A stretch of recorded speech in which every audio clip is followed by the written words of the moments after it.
పిల్లలు? ఇదేంటి చదవండి.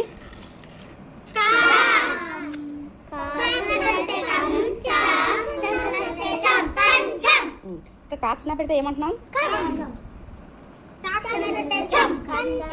చదివేటప్పుడు ఎలా చదువుతున్నాము?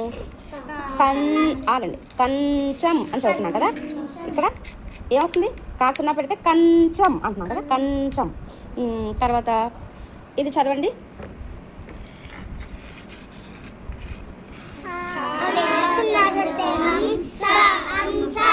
హాత్ సున్నా చుడితే హమ్, అంటున్నాం, హంస అంటున్నాం కదా.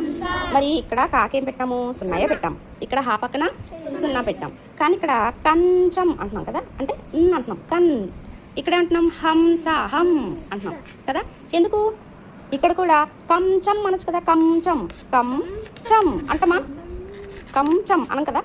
ఇక్కడేమో కంచం అంటున్నాము, ఇక్కడేమో హంస అంటున్నాం కదా. ఎందుకలాగా తెలుసా? ఎవరికైనా ఎందుకలా అంటామో తెలుసా? తెలీదా? తెలుసు మీకు. చూడండి, ఇప్పుడు సున్నా పక్కన అంటే సున్నా తర్వాత ఇక్కడ ఏమొచ్చింది? ఇక్కడ సున్నా తర్వాత ఏమొచ్చింది? సా కదా. ఇక్కడ సున్నా తర్వాత చా వచ్చింది కాబట్టి కంచం అన్నాం. ఇక్కడ సున్నా తర్వాత ఏమొచ్చింది? సా వచ్చింది కాబట్టి హంస, అంటున్నాం కదా. చూడండి, ఇప్పుడు కా నుంచి నా వరకు చదవండి. కాక్క, గాక్క,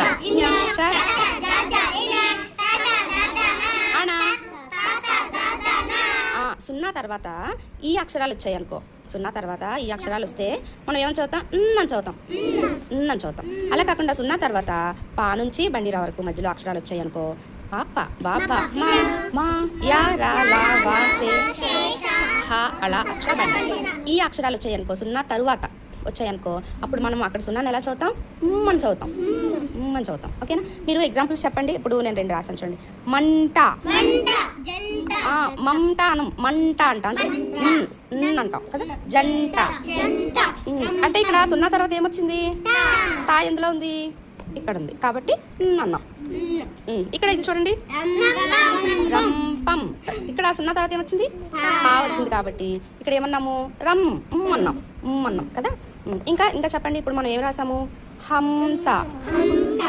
ఇంకా చెప్పండి. ఇక్కడ కంచం వస్తుంది కదా, కంచం. ఇంకా మంచం. ఇంకా చెప్పండి సున్నా ఉన్న పదాలు. ఓకే, అయితే దండ, అంటున్నాం కదా, కాబట్టి ఇటు రాయాలి కదా, దండ. ఇంకా చెప్పండి.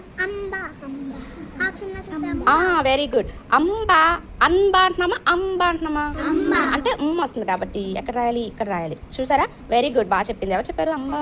వెరీ గుడ్, అర్పిత బాగా చెప్పింది. చూడండి, ఇక్కడ సున్నా తర్వాత బా వచ్చింది. బా ఎక్కడుంది? ఇందులో ఉంది కదా, కాబట్టి ఇక్కడ అంటున్నాం. అర్థమవుతుందా మీకు? నేను ఏం చెప్తున్నానో అర్థమవుతుందమ్మా? సున్నా తర్వాత కా నుంచి నా వరకు ఉండే అక్షరాలు ఉంటే అక్కడ సున్నాని అని చదువుతాం. సున్నా తర్వాత పా నుంచి బండిరా వరకు ఉన్న అక్షరాలు వస్తే సున్నా ముందు కాదు, సున్నా తర్వాత పా నుంచి బండిరా వరకు ఉన్న అక్షరాలు వస్తే అక్కడ సున్నాని అని చదువుతాం. ఓకేనా? కంఠం. అక్కడ చూడండి, కాసున్నా పెడితే ఠాసున్నా పెడితే ఇక్కడ కంఠం అంటున్నాం కదా, కంఠం మనం కంఠం అంటాం. ఓకేనా?